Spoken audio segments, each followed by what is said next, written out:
Bonjour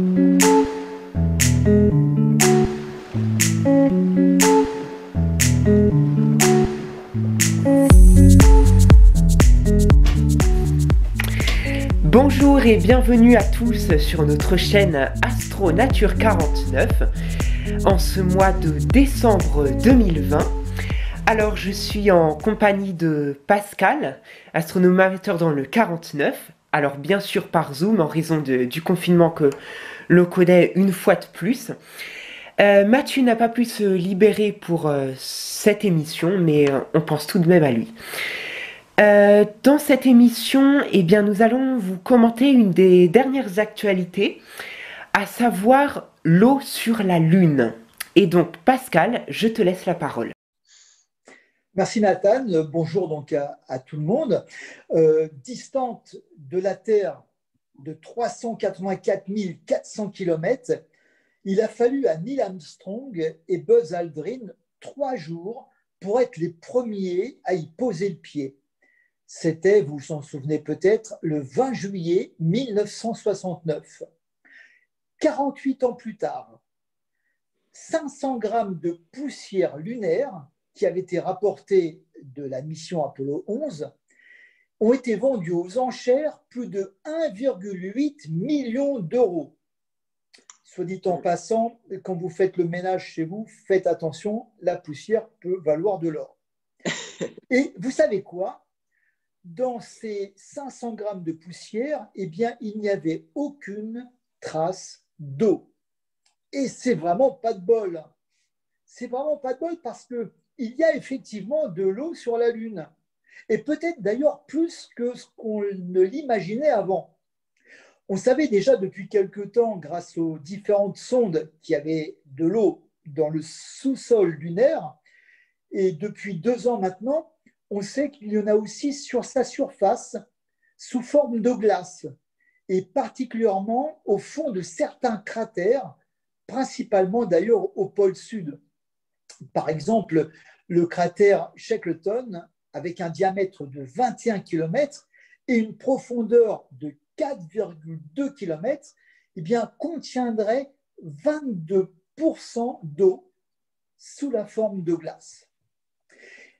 Et cette glace-là n'est pas prête de s'évaporer pour 2 bonnes raisons. La première, c'est qu'on est au fond du cratère, dans le noir, et la lumière du soleil ne passe pas. Et la deuxième, eh bien, c'est sa température constante, à peu près moins 150 degrés Celsius. En fait, cet endroit-là serait la plus grande réserve d'eau. Mais pourquoi les scientifiques s'intéressent-ils tant à cette eau sur notre satellite alors que sur Terre, elle couvre naturellement 70% de notre surface? Eh bien, tout simplement parce que l'eau, dont le symbole chimique est H2O, permettrait à l'homme d'y vivre. Alors, quand je dis d'y vivre, c'est un euphémisme, hein. Je rappelle quand même que sur la Lune, même si on trouve une montagne qui culmine à 6500 mètres d'altitude, il n'y a pas de station de ski. Bon, d'accord, il n'y a pas de forêt non plus, pas de campagne verdoyante, pas d'animaux, il n'y a rien, pas de vie. Ah si, pardon, il y a de la glace. Et donc, il y a de l'eau. Et par conséquent, l'on pourrait, par électrolyse par exemple, fabriquer de l'oxygène pour respirer, de l'eau pour s'hydrater. Je rappelle aussi que notre corps est constitué de 60% d'eau, donc essentielle à la vie. Et enfin, avec l'eau, on peut fabriquer de l'hydrogène qui servirait comme carburant pour des lanceurs spatiaux, donc pour faire la navette justement entre la Terre et la Lune, voire entre la Lune et Mars. Et d'ailleurs, vous saviez peut-être que dans 1 kg d'hydrogène, eh bien, contient 3 fois plus d'énergie qu'1 kg d'essence. Intéressant, n'est-ce pas? En plus, l'hydrogène est un réactif que l'on peut utiliser dans de nombreux secteurs industriels, que ce soit pour la chimie, l'électronique, la métallurgie, même le textile. Alors tout ça, on sait faire sur Terre.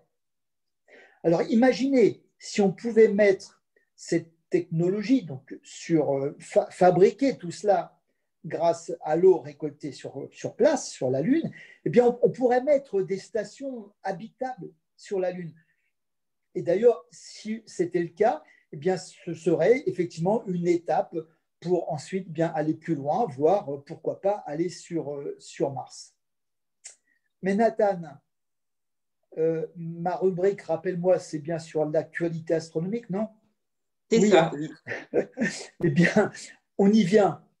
Le 26 octobre 2020, donc il n'y a pas longtemps, la NASA a annoncé, grâce au télescope SOFIA, embarqué à bord d'un Boeing 747, la découverte d'eau sous la forme moléculaire H2O à la surface éclairée de la Lune, là où la température fluctue entre plus 120 degrés le jour et moins 150 degrés la nuit. Mais comment cette eau est-elle arrivée là? Eh bien, deux hypothèses. La première, c'est que cette eau serait amenée par un ou plusieurs micrométéorites. Nous savons qu'il y a des météorites, des micrométéorites, bien qui constamment, en fait, s'écrasent à la surface lunaire. Alors, ce serait peut-être une de ces possibilités. La deuxième, bien, ce serait grâce au vent solaire qui générerait un processus chimique complexe.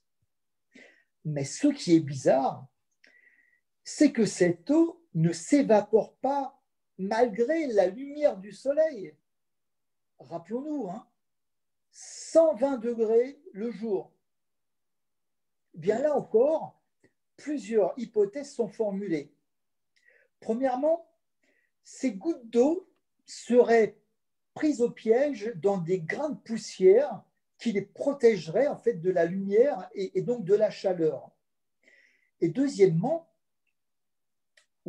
seconde hypothèse, c'est que quand des micrométéorites s'écrasent sur la Lune, au moment de l'impact, ils produisent une chaleur tellement intense qu'ils formeraient ces mini-capsules dans lesquelles seraient piégées en fait des molécules d'eau. Alors, on ne comprend pas exactement encore le mécanisme, mais ce qui est sûr, c'est qu'il y aurait suffisamment d'eau sur la Lune pour booster les missions lunaires actuelles et futures. Alors, bien évidemment, on comprend que cette découverte suscite l'enthousiasme des scientifiques. C'est plus facile de prendre l'eau en surface, bien que dans son sous-sol. C'est pourquoi le Japon, l'Inde, la Chine, l'Europe et bien évidemment la NASA ont tous un programme lunaire dans les prochaines années.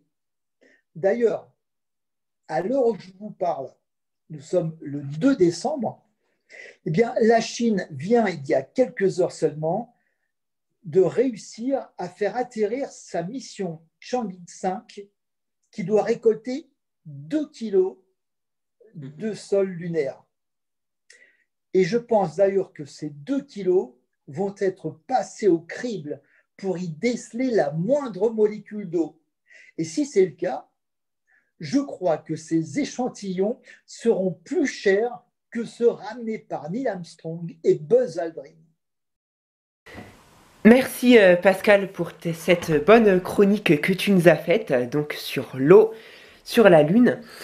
Merci à tous ceux qui nous ont suivis, d'être toujours fidèles.